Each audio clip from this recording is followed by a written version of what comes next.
entre vocês, para que nós possamos falar sobre o Evangelho de Jesus. Então, primeiro eu gostaria de agradecer a esse merecido convite pela Estrela da Seara, uma casa pela qual eu tenho muito carinho e respeito, admiração pelo trabalho desenvolvido, estendendo esse agradecimento a todos os trabalhadores deste santo lugar, que Deus sempre os abençoe com boa disposição, bom ânimo, para que esse trabalho se perpetue.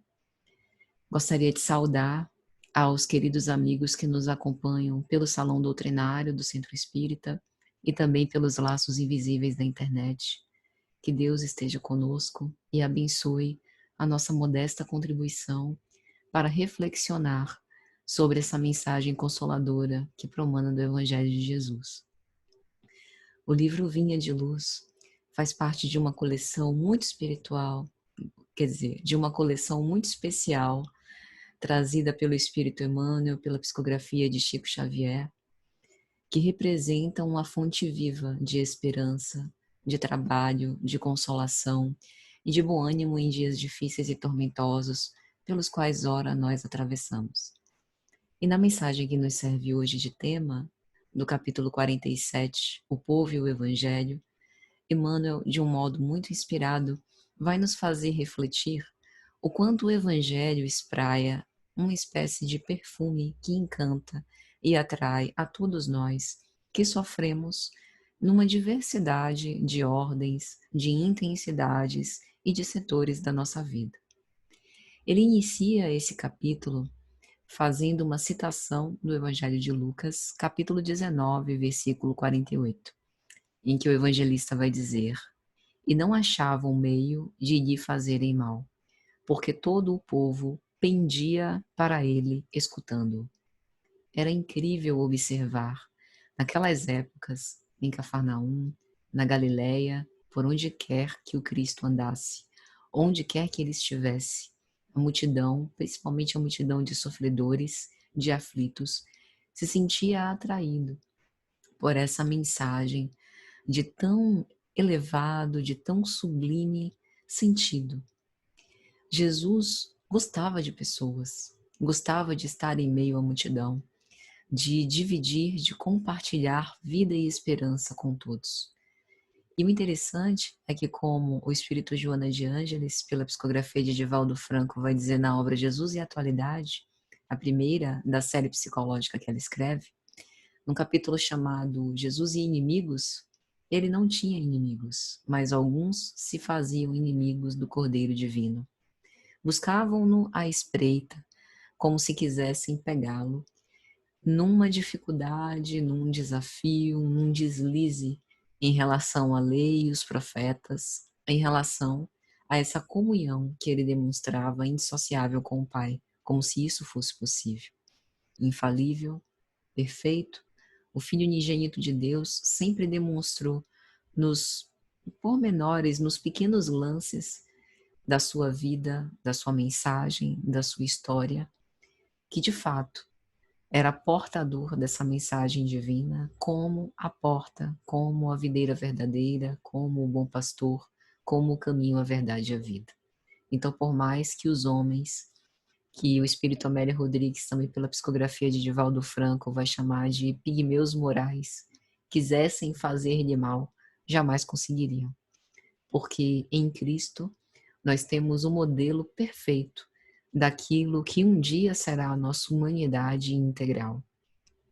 E justamente por compreender com tanta profundidade a alma humana, as nossas necessidades, os nossos desafios, as nossas vulnerabilidades, ele transformou a sua experiência terrestre, em que pisa os seus pés santos no lodaçal das paixões humanas, como uma pequena coletânea de diversos fascículos de probabilidades da nossa vida. Todos os passos, os ensinos, as ações, tudo o que Jesus disse e o que não disse, tudo o que ele fez e o que não fez, mostram como um autêntico ser humano, elevado até esse grau de perfeição relativa que é dado ao homem alcançar, deve proceder em cada lance da sua história.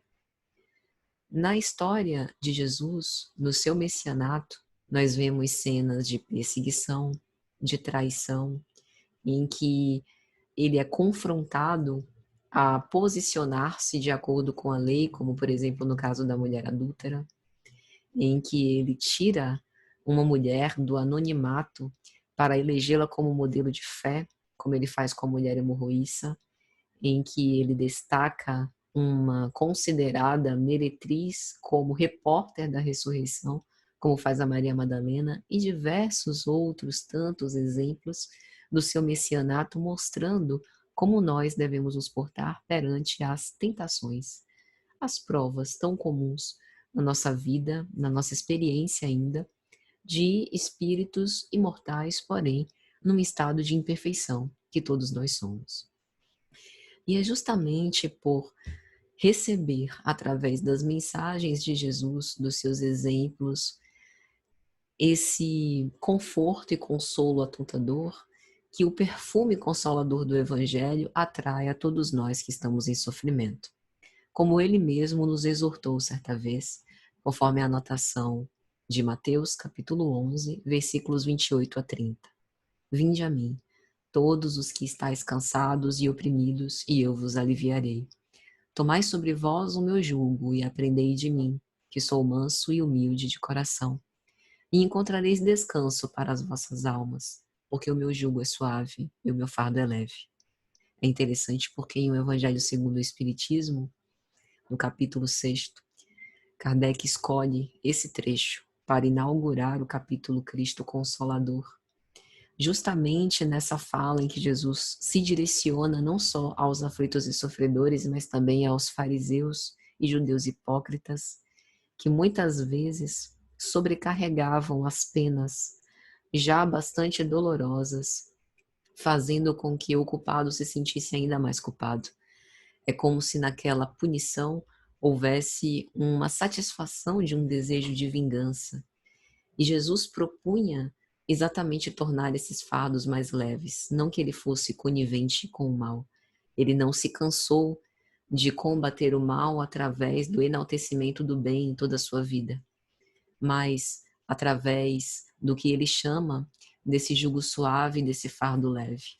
Ele nos convida a exercer a caridade e carregar esse jugo, levar esse jugo suave, em que em cada ato de doação de si ao outro, a nós mesmos, à sociedade, à família, a gente extraísse daí a alegria provinda do fato de sermos benevolentes para com todos, indulgentes para com as imperfeições alheias e perdoando as ofensas, que é como em O Livro dos Espíritos a gente tem a caridade conforme entendia Jesus.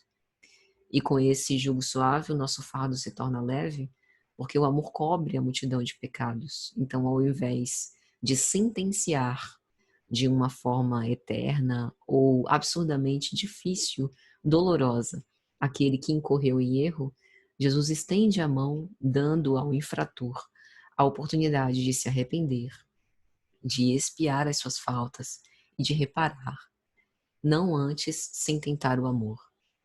O Evangelho é recheado da mensagem do amor, que talvez seja a tônica dessa água lustral. O amor, poucas vezes escolhido por nós, diante de tantas possibilidades que temos. Mas não um amor comum, um amor banal, o amor viralizado através dos coraçõezinhos nas redes sociais. O amor, talvez, aos moldes do que o apóstolo Paulo, na sua epístola aos Coríntios, canta, proclama no hino à caridade. O amor benevolente, paciente, que tudo espera, tudo suporta, que é capaz de perdoar, de esquecer de si mesmo, de não pensar em si, mas nas necessidades do outro.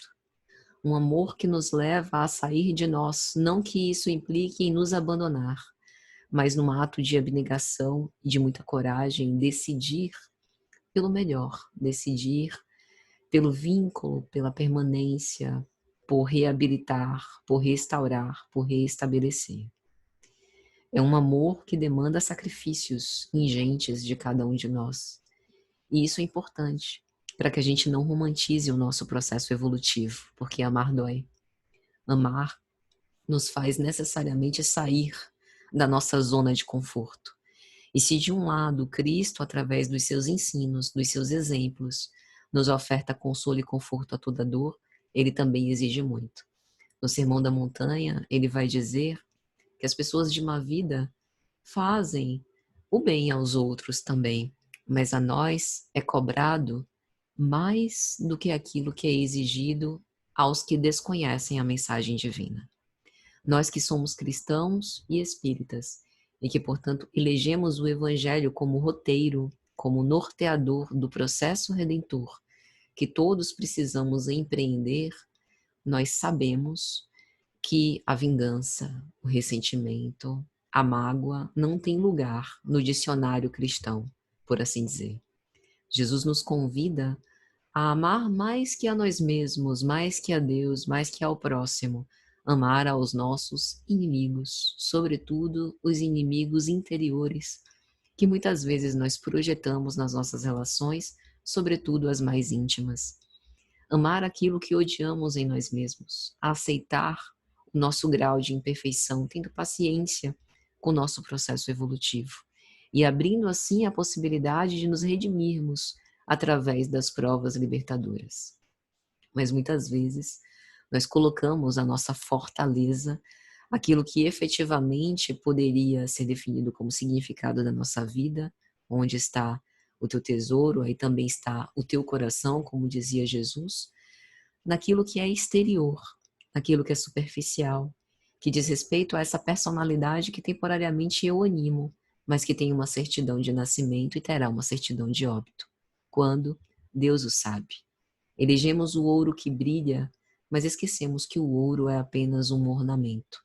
O ouro que pode estar relacionado com os próprios bens materiais, a minha casa, as minhas posses, o meu celular, o meu carro, que pode se estender às posses, entre aspas, afetivas, quando eu falo da minha família, do meu marido, dos meus filhos, e acabo quebrando o compromisso que cada um de nós, como espíritos imortais, selamos quando reencarnamos.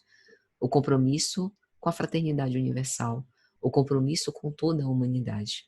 É lógico que nós renascemos numa família e sabemos das razões preciosas e por vezes insondáveis por trás desses processos. Nós não entramos numa família ao acaso. Ali há uma missão muito particular e importante para o nosso processo evolutivo. Mas os nossos laços e vínculos não se restringem ao ambiente de dentro de casa. Fora do lar, a nossa missão continua. E talvez o lar seja esse primeiro celeiro de experiências e de bênçãos para que possamos ensaiar o nosso posicionamento no laço social. Por isso, se vemos tanta violência do lado de fora, uma guerra em pleno século XXI sendo proclamado entre países vizinhos, países irmãos, é porque a situação dentro da atmosfera doméstica deve estar bastante carregada de miasmas, bastante cheia de conflitos que precisam ser elaborados. E isso tudo nos leva a pensar sobre esse enaltecimento do próprio eu, o encastelamento que a gente tem em torno da nossa própria personalidade. Quantos de nós não construímos um bezerro de ouro para a nossa própria adoração e perdemos os dias através dessa vitalização da nossa própria imagem, nos importando com o que os outros vão achar de nós, com a posição que a gente tem no centro espírita, na sociedade, ou seja lá onde for. O que nós valorizamos? Será que são as obras imperecíveis, invisíveis aos olhos? O reino divino que está no nosso interior, como Cristo disse, que não vem com aparências exteriores? Ou nós vamos estabelecendo o altar onde quer que a gente vá? É preciso decidir, porque o tempo é agora. Então, ao mesmo tempo em que o povo, dessa figura muito particular, que mostra o todo, o rebanho, a massa, em torno de uma fonte luminosa, de uma fonte de clareza, de discernimento, de orientação, nós também continuamos voejando em torno dessas luzes evangélicas. Mas com que objetivo? Será que somos como mariposas ao redor de uma lâmpada, apenas hipnotizadas por aquilo de bom que o Evangelho tem a nos oferecer, e vamos selecionando as partes da mensagem que nos sejam convenientes, que nos sejam confortáveis para tentar cumprir, e todos os desafios deixamos para a próxima reencarnação, para quando eu me aposentar, para quando eu me casar, quando eu for feliz? Ou será que nós realmente estamos utilizando essas balizas luminosas do Evangelho para a nossa verdadeira orientação? Decidir é escolher, e decidir sempre implica perder alguma coisa. O que nós estamos dispostos a perder? Será que nós estamos preparados para não sermos compreendidos pelos nossos irmãos de marcha sem desanimar? Já temos a capacidade de testemunharmos de uma forma tão estoica quanto os grandes mártires do cristianismo primitivo? Estevão, Alcione, né, que veio séculos mais tarde na obra de Emmanuel, Célia, também na obra de Emmanuel, né? Como que nós estamos posicionados em todas essas circunstâncias? É simples observar. Defrontados às dificuldades, qual a nossa posição? Nós arregaçamos as mangas, prontos e aptos para desenvolver as nossas virtudes, habilidades e aptidões, ou revoltados e insubordinados, simplesmente damos as costas às oportunidades iluminativas. Por vezes titubeamos, temos medo. Nesse processo da pandemia, por exemplo, nós vimos isso. Um flagelo destruidor se apoderou do mundo inteiro. Não discerniu raças, crenças, posições sociais. Mesmo quem tivesse dinheiro no banco, às vezes sucumbiu à doença, pelo fato de não terem sido até uma determinada época desenvolvidas vacinas, outros métodos eficazes para debelar esse vírus destruidor que ceifou tantas vidas. Mas ao mesmo tempo, a pandemia nos trouxe uma série de mensagens relacionadas a renovar as nossas formas de atuar no centro, de estudar, de trabalhar, de interagir com as pessoas, de continuar estudando e vivenciando o Evangelho.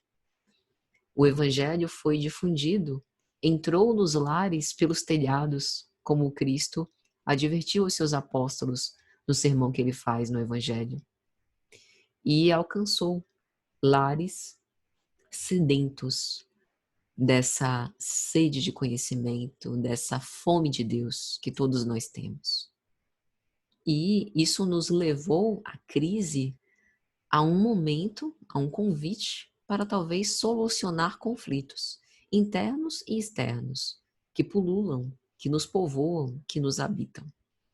Às vezes, pelo movimento do trabalho, por passar tanto tempo fora de casa, a gente não dava importância a certas questões domésticas que passaram a ter um grau amplificado em época de pandemia, quando quem pôde permaneceu em casa e com isso passou a estreitar esses laços de convívio. Tudo isso são convites, ao lado da dor, do sofrimento, convites de iluminação e despertamento. E Emmanuel começa essa mensagem sobre o povo e o Evangelho dizendo: a perseguição aos postulados do cristianismo é de todos os tempos. É engraçado que ainda hoje, entre os meus colegas de profissão, infelizmente, às vezes eu ouço infâmias próprias de quem ignora o conteúdo mais profundo do Evangelho. Pessoas que não estudam o Evangelho aventuram-se a falar sobre o Cristo, sobre Paulo, e falam atrocidades. Por um lado, é risível, às vezes dá vontade mesmo de dar risada, porque você observa uma criança tentando discorrer sobre assuntos, né, sobre alimentos apropriados para os adultos. E sem nenhuma vanglória eu digo isso.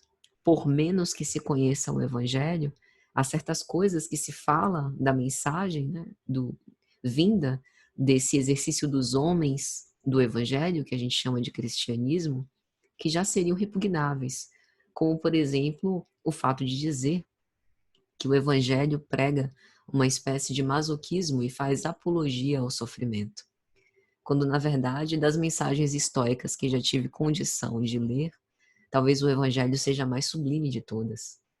Ela nos mostra a nossa verdadeira fortaleza moral, nos incentiva a permanecer fiéis a um ideal que nós elegemos como a fonte das nossas energias, calcados na fé, na esperança em dias melhores. Então isso não é apologia ao sofrimento, mas é um entendimento profundo de suas causas que talvez faça toda a diferença em termos de significado da vida entre desesperar e continuar. Saber por que continuar. Emmanuel diz ainda que nos próprios dias do Mestre Divino, quando Cristo esteve entre nós nos círculos carnais, já se exteriorizavam hostilidades de todos os matizes contra os movimentos da iluminação cristã. A perseguição ao Cordeiro sempre se deu, principalmente na época quando ele esteve entre nós. Amélia Rodrigues, Espírito, tem uma obra em que ela vai falar que, por exemplo, na cena do julgamento de Jesus, em que o povo pede que Barrabás fosse solto, havia uma fascinação coletiva, uma obsessão generalizada, em que as trevas se apoderavam dos deslizes morais individuais de cada um para fomentar aquela atrocidade contra o Filho de Deus. E ainda hoje essas perseguições existem. Existiram na época do nosso insigne codificador. Quem não se lembra, né, da queima dos livros no Ato de Fé de Barcelona, a queima dos livros espíritas, que foi inclusive incitada, né, induzida, instruída pelos espíritos que auxiliavam Kardec na própria codificação, como há o registro na Revista Espírita, justamente para que as pessoas estranhassem aquele afã de querer queimar livros que seriam tão perigosos. Isso atiçou a curiosidade das pessoas em torno da mensagem espírita. E a partir daquele momento, muitas pessoas compulsaram as obras que foram sendo elaboradas por Kardec na codificação, justamente para entender o porquê dessa perseguição. É isso que acontece com uma mensagem verdadeira. Ela não pode ser destruída pela força, pelo capricho dos homens. Ela sobrevive sempre. E a curiosidade humana faz com que essa busca seja como rastilho de pólvora. Então é importante a gente escolher muito bem o ideal que a gente abraça por isso. Quando é uma mensagem verdadeira, ela vivifica, nos nutre de esperança, de paz, de serenidade para que a gente siga adiante. Porém, quando somos envolvidos por más paixões, isso nos destrói, nos torna escravos, nos definha, nos leva para a nossa própria sepultura. Emmanuel também diz que em todas as ocasiões tem sido possível observar a gravitação do povo para Jesus. Entre ele e a multidão nunca se extinguiu o poderoso magnetismo da virtude e do amor. Era de se esperar. Essa superioridade moral indiscutível do Cristo nos atrai, nos provocando este arrastamento irresistível, conforme há uma questão que fala sobre isso, né, em O Livro dos Espíritos. Como se Jesus fosse o sol dos nossos destinos e em torno dele nós estivéssemos sempre gravitando. Ainda que não necessariamente aceitando a sua mensagem, mas sempre atraídos por esse perfume que esparze das palavras do Evangelho. E não apenas as palavras, mas sobretudo do seu exemplo moral. Eu acho interessante como hoje, principalmente dentro das correntes filosóficas mais atuais, ao lado dos ateus, há aqueles que fazem verdadeiras propagandas sobre o Cristo. E eu vejo isso particularmente com muito entusiasmo, porque fora dos ambientes religiosos, alguns filósofos, como Clóvis Barros, Cortella, dentre outros, da nossa atualidade, eles elegem Jesus como um poderoso filósofo, né? Um filósofo incomum, aquele que não se atinha apenas à teoria, mas, sobretudo, a uma prática estoica, uma prática corajosa, de não violência, de enfrentamento dos preconceitos e, ao mesmo tempo, de transformar a humanidade num patamar diferente. E isso é muito interessante, porque Jesus não é apenas essa estrela de excelentíssima grandeza dentro do movimento cristão. Ele mesmo disse no seu sermão escatológico, Mateus capítulo 24, que haveriam guerras e rumores de guerras, pais contra filhos, famílias sendo destituídas, mas ainda não seria o fim. E aí ele diz: e então o evangelho do reino será proclamado em todos os lugares, e aí virá o fim. E particularmente eu acredito que esse evangelho do reino sendo propagado em todos os lugares não significa que em todos os canais do YouTube a gente vai ter preleções o dia inteiro falando sobre o Cristo, mas a gente fala e vive o Cristo de diferentes formas para além desse contexto doutrinário prelecional. Quando a gente ouve e escuta de uma forma empática a outra pessoa, a gente está falando e fazendo o evangelho.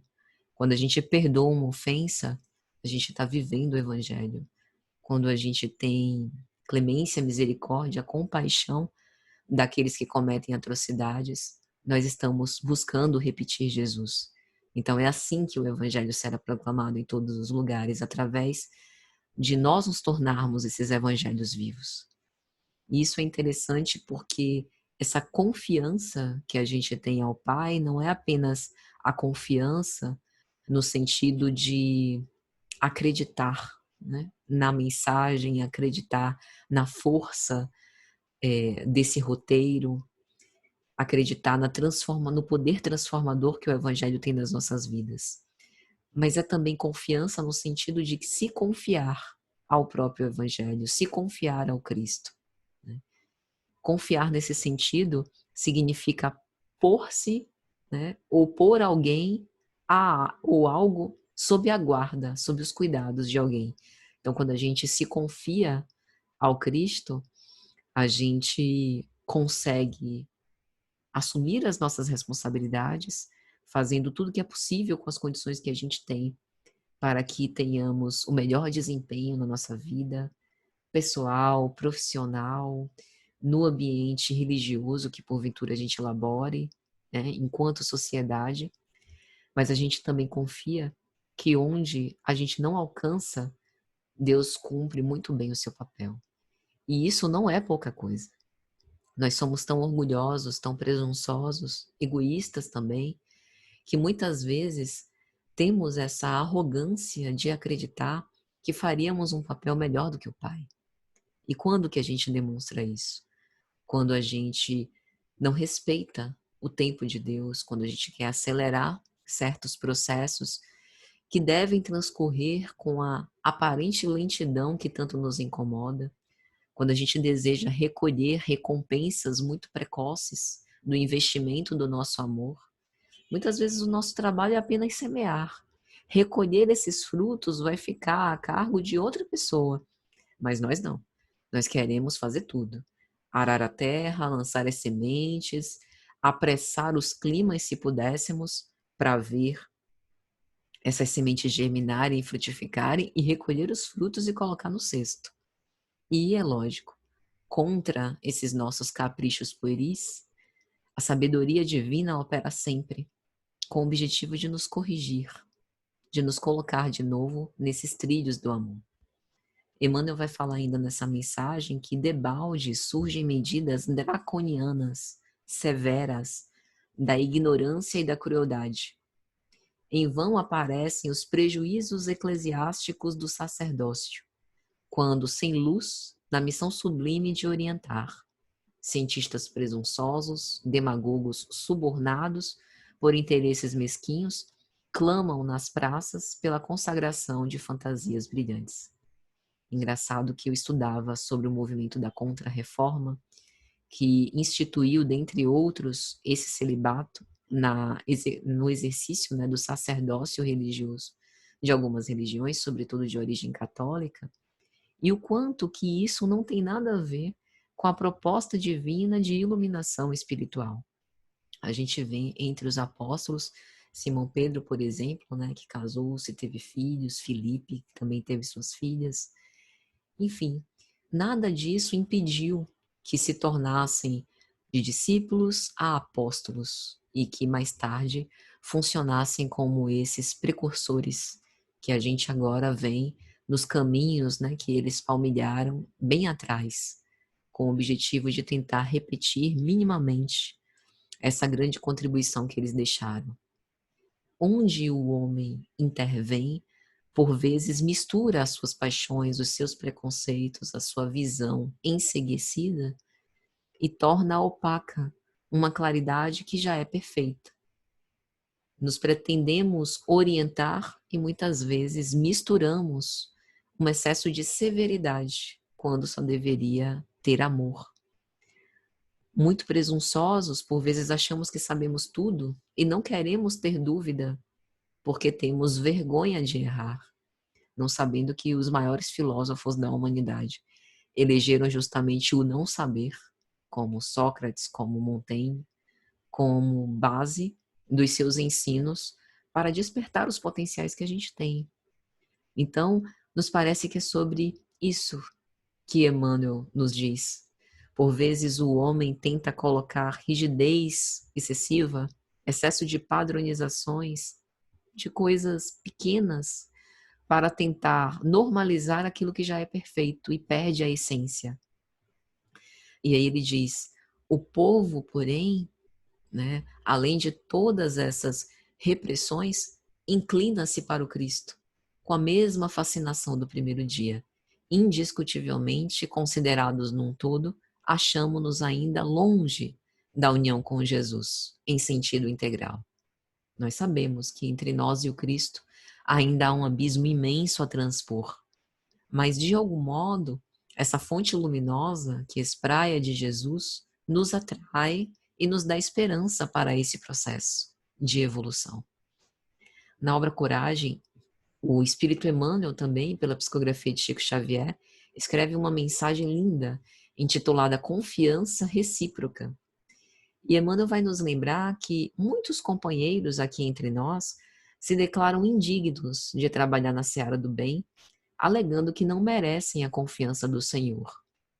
Engraçado que, certa vez, eu estava na fila, né, para um atendimento com respeito a uma entrevista num centro espírita, numa casa espírita, para tratamento.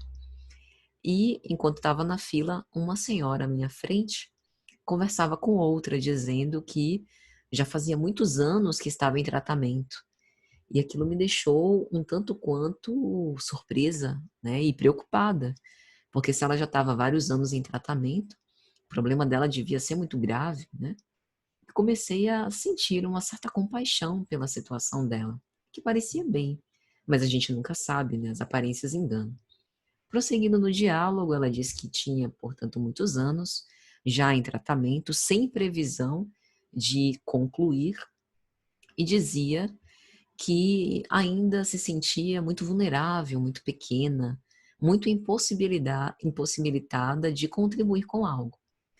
E a pessoa que estava conversando com ela sugeriu, talvez até por intuição, mas você não acha, fulana, que tantos anos num tratamento espiritual, os bons espíritos sempre nos falam sobre a importância do trabalho, da gente dar de nós mesmos, dar das nossas próprias forças, você não acha que, com tantos anos, já poderia pelo menos ajudar um pouco aqueles que estão numa situação pior do que a sua, que estão chegando agora para o tratamento?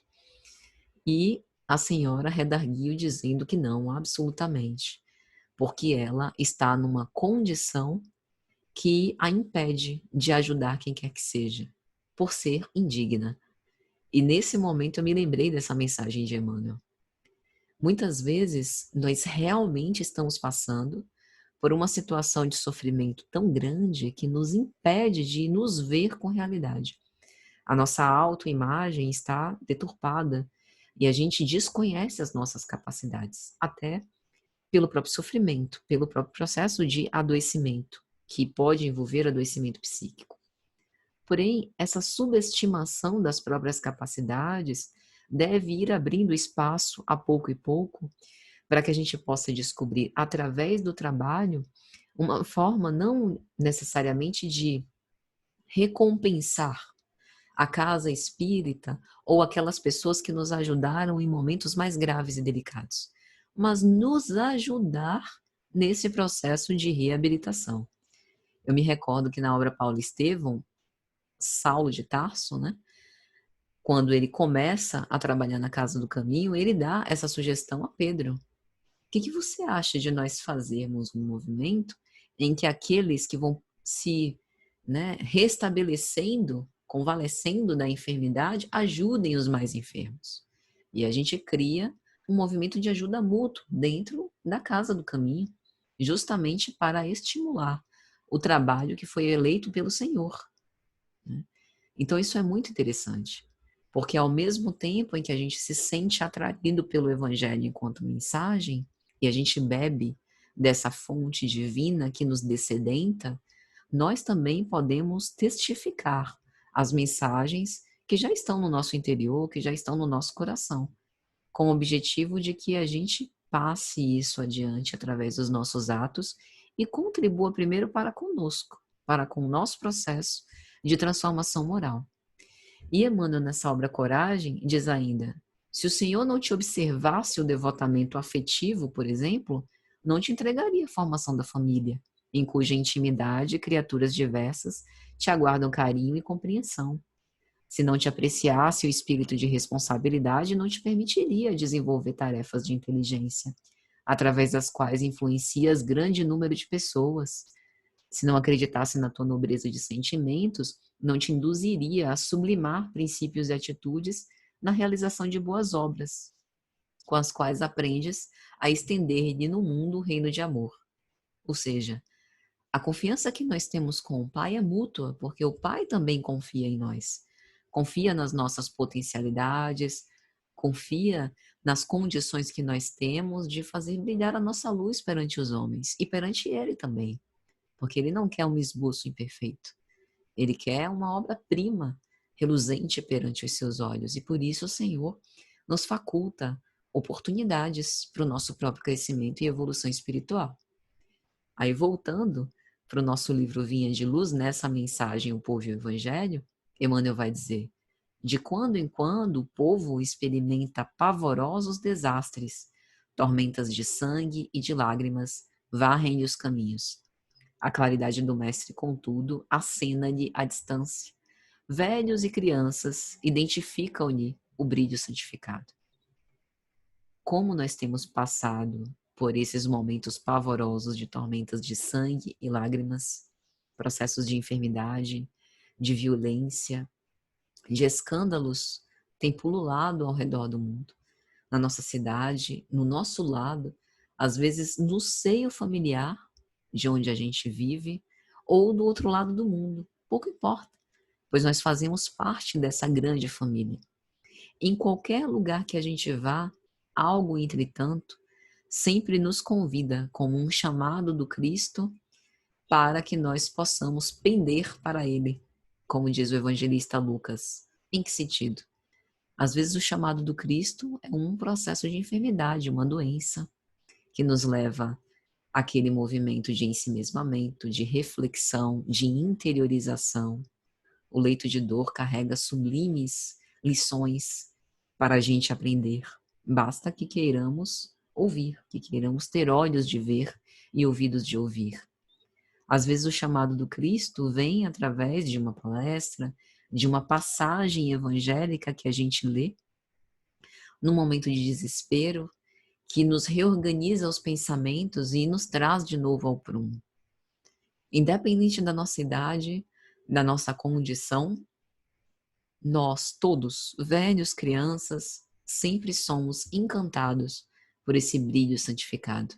Mas qual o uso que nós temos dado a esses recursos que nos são ofertados? Será que a gente tem usado para o nosso próprio proveito, para o proveito pessoal, independente das relações que travamos com os outros, apenas para o nosso próprio benefício, para a nossa conveniência? Ou a gente tem buscado, através desse movimento, deixar aos outros aquilo que temos de melhor e resgatar deles também aquilo que eles têm de melhor? É interessante a gente pensar nisso, porque nessa lei de cooperação, que é regida, né, entre todos nós, todos somos convidados a conviver e tentar conciliar esses interesses tão paradoxais por vezes, tão ambivalentes. E Emmanuel termina a mensagem dizendo: os políticos do mundo formulam 1000 promessas ao espírito das massas. Raras pessoas, entretanto, se interessam por semelhantes plataformas. Os enunciados do Senhor, todavia, em cada século se renovam, sempre mais altos para a mente popular, traduzindo consolações e apelos imortais. É interessante que, se nós pegarmos um versículo do livro de Salmos, tão antigo, e hoje lermos e interpretarmos, e o fizermos daqui a 20 anos, com certeza chegaremos a conclusões, raciocínios e lações diferentes, porque amadurecemos. E esse processo de expansão da nossa consciência é absurdamente importante para que nos equipe, nos dê estrutura para a vivência desse evangelho que nós dissemos abraçar. E, por isso, a permanência de movimentos como esse, de estudos com respeito às letras evangélicas, de reflexão à luz da doutrina espírita sobre a importância dessa mensagem redentora e, mais ainda, a importância do nosso esforço, são tão louváveis. E, para concluir, amigos, eu gostaria de brevemente contar, né, uma parábola que já está no Evangelho de Mateus, capítulo 21, versículos 33 a 46, que acredito que tem tudo a ver com o nosso tema. Talvez depois voltem nesse texto, releiam com mais cuidado, com mais detença. É a parábola dos vinhateiros homicidas, super intrigante. O texto diz assim: ouvi ainda outra parábola. Houve um homem, pai de família, que plantou uma vinha, circundou-a de um valado e construiu nela um lagar, e edificou uma torre e arrendou-a a uns lavradores e ausentou-se para longe. E chegando o tempo dos frutos, enviou os seus servos aos lavradores para receber os seus frutos. E os lavradores, apoderando-se dos servos, feriram um a um, mataram outro e apedrejaram todos. Depois enviou outros servos, em maior número do que os primeiros, e eles lhe fizeram o mesmo. E por último enviou-lhes seu filho, dizendo: terão respeito a meu filho. Mas os lavradores, vendo o filho, disseram: este é o herdeiro. Vinde, matemo-lo e apoderemo-nos de sua herança. E lançando mão dele, arrastaram para fora da vinha e o mataram. Quando, pois, vier o senhor da vinha, que fará aqueles lavradores? Dizem-lhe eles: dará afrontosa morte aos maus, e arrendará a vinha a outros lavradores, que a seu tempo lhe deem frutos. Diz-lhe Jesus: nunca lestes nas Escrituras: a pedra que os edificadores rejeitaram, essa foi posta por cabeça do ângulo. Pelo Senhor foi feito isso, e é maravilhoso aos vossos olhos? Portanto, eu vos digo que o reino de Deus vos será tirado e será dado a uma nação que deu os seus frutos. E quem cair sobre essas pedras, e quem cair sobre esta pedra, despedaçar-se-á. Aquele sobre quem ela cair ficará reduzido a pó. Essa parábola, não teremos tempo de fazer as reflexões possíveis sobre ela, mas quero destacar apenas um ponto. Quantas vezes nós nos colocamos como esses lavradores na vinha, os vinhateiros homicidas? Quando algo sai do nosso prumo, nós também reagimos com essa violência, com essa agressividade, queremos aniquilar tudo na nossa frente, apenas buscando nos servir. E o dono das terras, enviando o seu filho, quantas vezes fizemos ouvido moucos aos seus apelos, fingimos não ouvir, tergiversamos, demos as costas. E insistindo, o Senhor traz o seu filho como pedra angular da sua mensagem, ou seja, como estrutura fortificada, como base sobre a qual seria erigido esse ministério de amor, esse reino de Deus sobre a terra, a fim de que um dia estivéssemos preparados, como essa nação, para dar frutos. somos nós espíritas hoje, já equipados com a lei de Moisés, o Evangelho de Jesus e a própria codificação kardeciana para dar frutos desse Evangelho divino.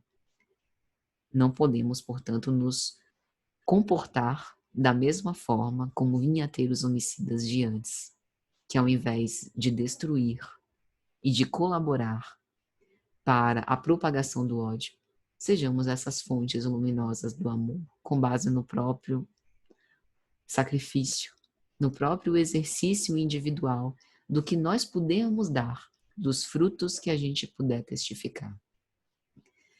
Na esperança de que tenha sido de alguma sorte útil, meus amigos, agradeço e desejo a todos uma noite de muita paz.